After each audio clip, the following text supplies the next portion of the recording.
A lonely rail stop, a seemingly ordinary clearing in the forest, and yet by 1942, Treblinka had become the most lethal killing site in all of Nazi-occupied Europe. How did a place so unassuming turn into a landscape of organized extermination? What set Treblinka apart, and how did its machinery of death function with such ruthless precision? The answers expose the darkest extremes of human organization and the permanent wounds carved into history.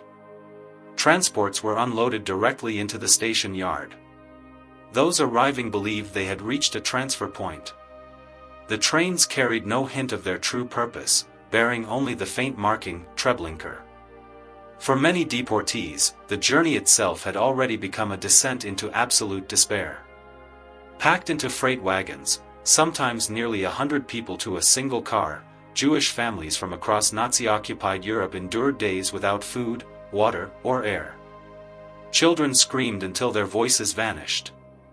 Elderly men collapsed from thirst. Still, the transports arrived without pause.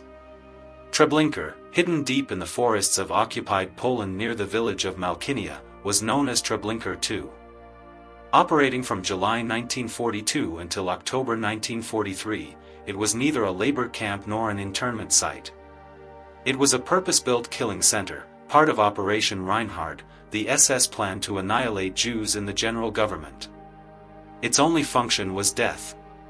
The trains halted in a specially designed reception area, masked by false buildings and deceptive signs meant to suggest a transit station. Labeled as a railway stop, this fabricated setting existed solely to mislead. A large painted clock adorned one structure. Flower pots lined the entrance. A sign reading "Upper Ambulance" falsely implied medical assistance. Armed SS guards and Ukrainian auxiliaries, known as Stroniki, lined the yard. Prisoners were driven out rapidly, often beaten to force speed. Orders rang out in German and Polish. Luggage was confiscated with promises of later return. Nothing was ever returned. At any moment, dozens of trains stood waiting. Between July and September 1942 alone, more than 300,000 Jews were deported here from the Warsaw Ghetto. Unlike Auschwitz, there was no registration. No numbers were tattooed. No names recorded. Lives were erased without documentation. From the instant the sliding doors opened, time moved with merciless urgency.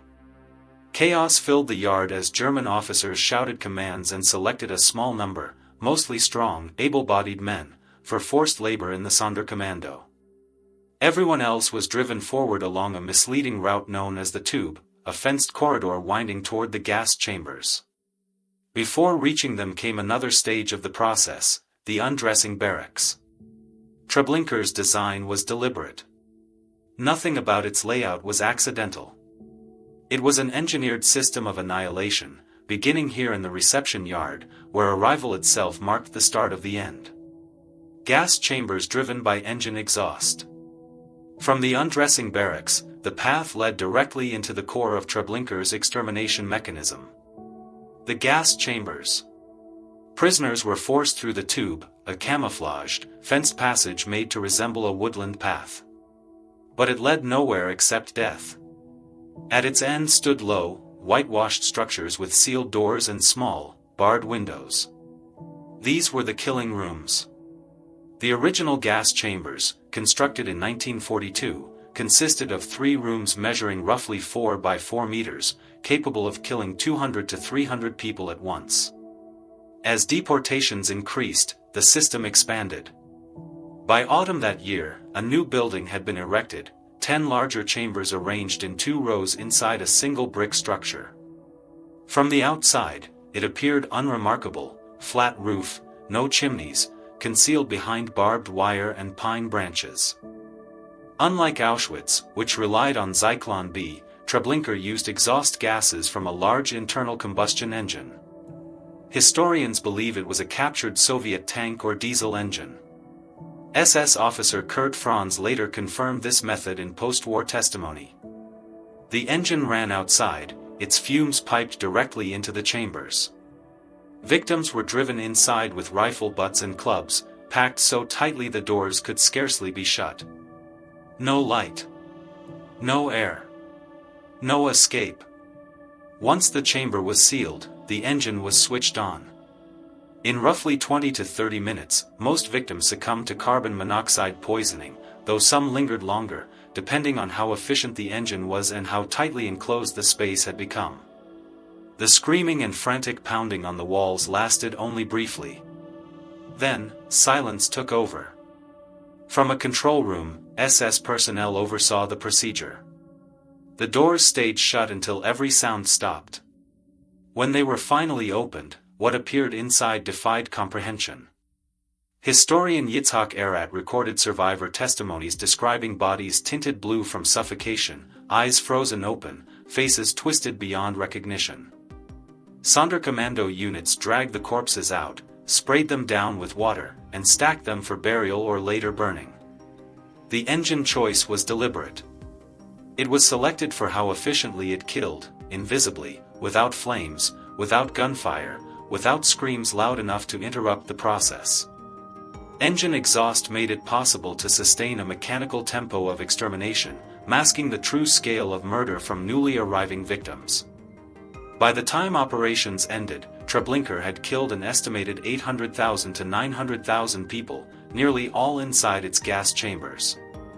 None survived from transports taken directly there. These chambers were no accident of industrial design. They were intentionally engineered tools of genocide, created to kill fast, quietly, and entirely. The dead were dumped into mass graves. Once the chambers went silent, the camp shifted into its next phase. It was just as systematic, just as brutal, carried out with chilling detachment.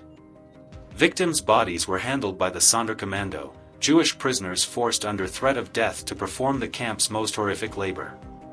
At first, the Nazis attempted burial. Enormous pits, some stretching over 50 meters, were excavated near the killing sites. Bulldozers shoved layer after layer of corpses into the ground, but decay quickly became a problem. The sheer volume of the dead overwhelmed the area. Fluids leaked into the soil. The smell carried for miles. Nearby villagers, barred from approaching, could not help but notice what was happening beyond the trees. In early 1943, acting on direct orders from SS Chief Heinrich Himmler, Trieper adopted a new and more secretive method: cremation.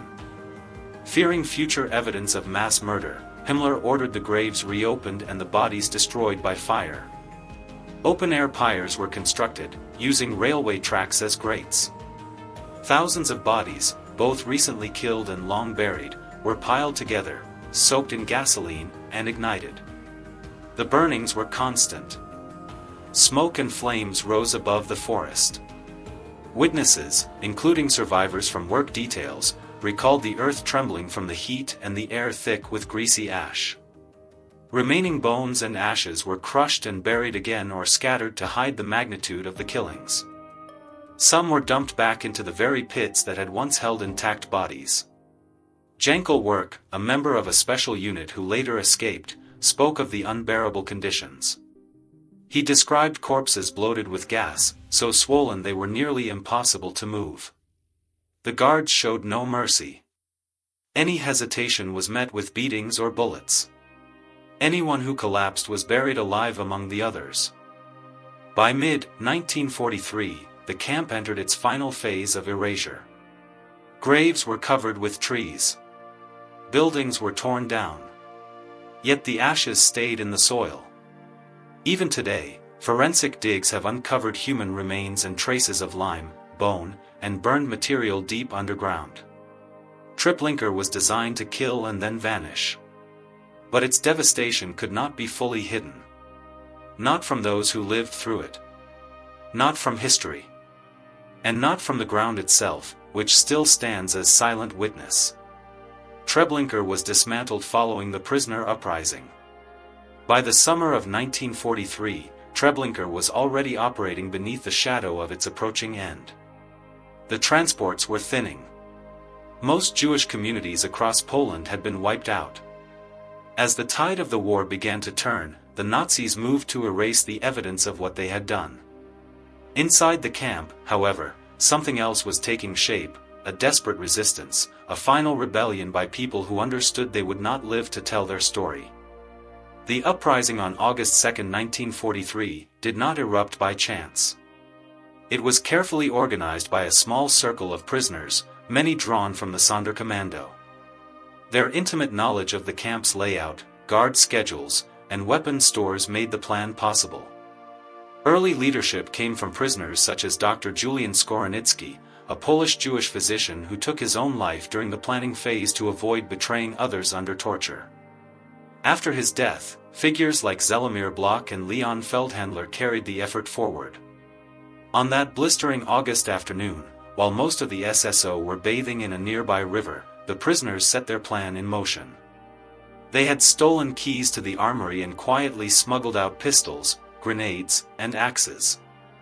Around 3:30 p.m., fires were ignited in the fuel depot and nearby buildings.